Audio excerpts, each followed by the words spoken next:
So I recently finished reading Mary Shelley's Frankenstein, and it was a really good book. I really enjoyed it. And if you're planning on reading it anytime soon, I would suggest you click away because this video will have spoilers. But I was struck by the similarity between the incel phenomenon online and some characteristics of Frankenstein's monster. Now, I just want to introduce you to a few terms that you may not be familiar with. One being incel. It's a portmanteau between involuntary celibate, which means that the individual who is identifying as an incel desires to have sexual relations but cannot because of some thing. And I looked this up, and apparently some other people have seen the similarities before, but I almost want to argue against those comparisons, because I don't think it's quite of a fair comparison to show Frankenstein's monster as an incel. So some of the similarities that are correctly noted between the monster and incel culture would be physical characteristics and isolation. So one of the things that incels will claim as a reason for their isolation is because they're too ugly to be loved. Now this is something that is the main driver of Frankenstein's monster's rejection. He's huge, probably like 2.5 meters tall, and he's sewn together from bits of like rotting flesh, so he's very ugly. And this is the thing that causes people to think he's a monster and assume that he's gonna eat people and kill everybody, and that's the reason they reject him and attack him all the time, is because of this physical characteristics. The other similarity being isolation. So because of his rejection based on physical characteristics, the monster is isolated. He does not have any community or connection to any other human being or conscious being. And incels will claim something similar, right? Of course, their focus is on women, whereas I want to argue the monsters is not focused on women. A famous incel person that I found online is this guy named Elliot Rogers, and his focus was not on connection with people or having friends, but it was distinctly sexual. So he wanted to kill members from the Alpha Phi sorority. Sorry, I kind of got ahead of myself. This Elliot Rogers guy was a serial killer who was motivated by this sort of incel feeling he had, and he wanted to kill members at his university. And he specifically targeted women, and he said, and I quote, "The hottest girls were the kind of girls I've always desired but was never able to have." And I think it's unfair in this regard to compare incels to Frankenstein's monster, because the monster desires affection and connection from anybody. He ends up demanding a woman, but sex is not mentioned. Most of his motivations are not from a lack of romance, but from any kind of connection or acceptance. So the first example I have is when he sort of first is learning to read and write. He's watching this family through a hole in the wall, so they don't see him, but he's sort of observing everything they do. And the monster isn't like lusting after the woman in the house. He just wants to be part of the family. Like he wants to know and befriend everybody in the house. And then I had some quotes as well that sort of point to a similar notion. So on page 145, the monster says, "When I looked around, I saw and heard of none like me. Was I then a monster, a blot upon the earth, from which all men fled, and whom all men disowned?"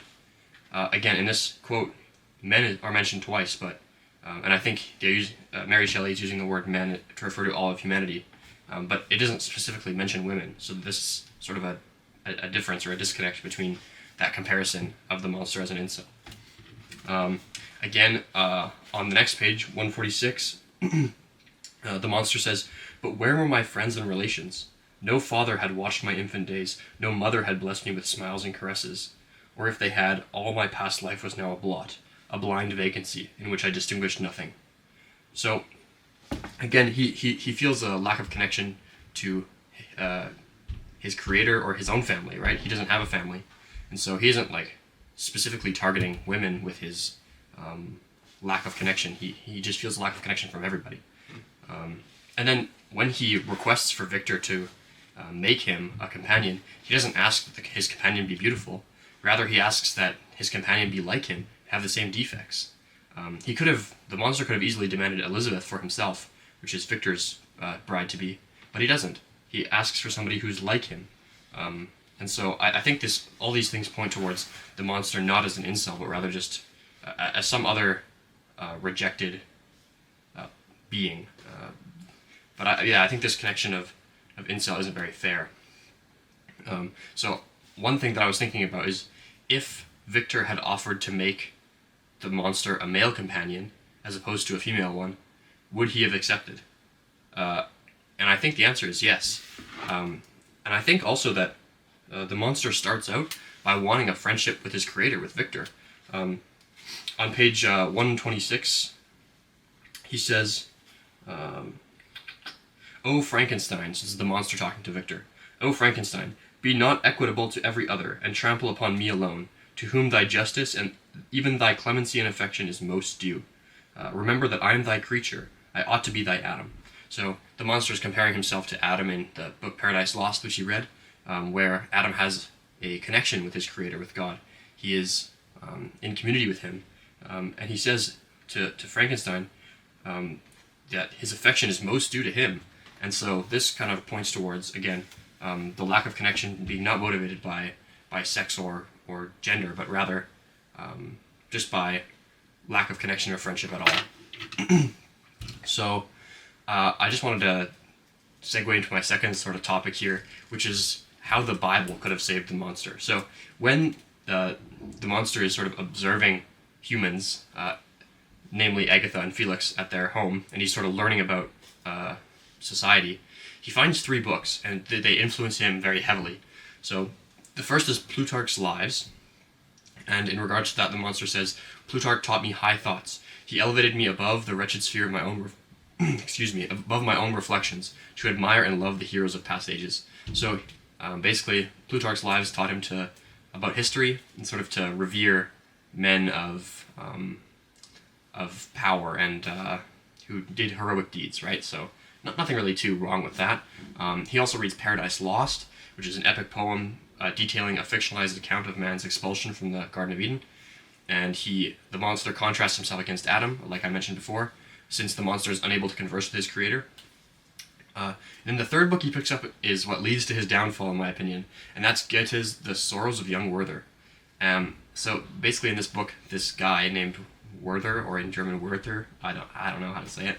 Anyways, he falls in love with this girl who's already engaged to be married to this other guy, and then when she doesn't break up with him and marry Werther instead, he gets all mad and ends up committing suicide over it. And in regards to this tragedy of a book, the monster says, "I thought Werther himself a more divine being than I had ever beheld or imagined. His character contained no pretension, but it sunk deep." So basically he's idolizing this Werther guy, even though he's a crackpot. So I actually blame Goethe for the entire fiasco, since it is in The Sorrows of Young Werther that the monster learns how to demand love, and then also how to respond to the rejection of love with dramatic violence. So I think that instead of picking up Goethe's The Sorrows of Young Werther, if that book would have been swapped out for the New Testament as one of his 3 books, things would have been very different in the story. Because he would have read that Jesus teaches that we ought to do good and shun evil at all times, not just when it is convenient or easy, and also that our personal experiences or feelings do not justify doing wrong. And if the monster would have taken that to heart, he may have found himself able of forgiving his creator and continuing to live for a higher ideal, such as goodness or goodness for other people's sake. And both of those things, living for a higher ideal and forgiveness, are 2 things which the monster does not consider throughout the book. He just kind of is stuck in his own sorrows, just like Werther. I was wondering why Shelley leaves God and Christianity out of the picture. None of the characters are Christian, and none of them confront the monster on the Christian moral ground about his actions. And I was wondering why would Shelley leave that out? And I think maybe the author left it out just to make the connection of Victor as the monster's god more apparent, or maybe to avoid offending a Victorian audience. I really don't know. So if you have any thoughts on that, feel free to leave them in the comments. But one question I wanted to ask before we end is about the monster and his expectation of love. So when he's created, is the expectation of receiving love a reasonable expectation to have? And it sounds very bleak, but I think the answer is kind of no. I mean, yes, but by whom and in what way, right? And getting these wrong is what leads to the monster's downfall. So, and it's not really his fault since he didn't have a Bible to read, but we can expect to receive love from God, because His love is unconditional. Unconditional. Otherwise, we are not guaranteed anything, and expecting love from people who owe us nothing, or who can't be counted on, will only lead us to anger and confusion. And again, if we are not experiencing the love we think we ought to receive, or we think we're entitled to, that even still, that does not justify doing evil. So, yeah. I highly recommend Frankenstein. It's a very good book. It explores a lot of themes that I did not address in this video. Obviously, this is a very pointed video about a specific topic in Frankenstein. But yeah, really good book. So get yourself a used copy and read it. See ya.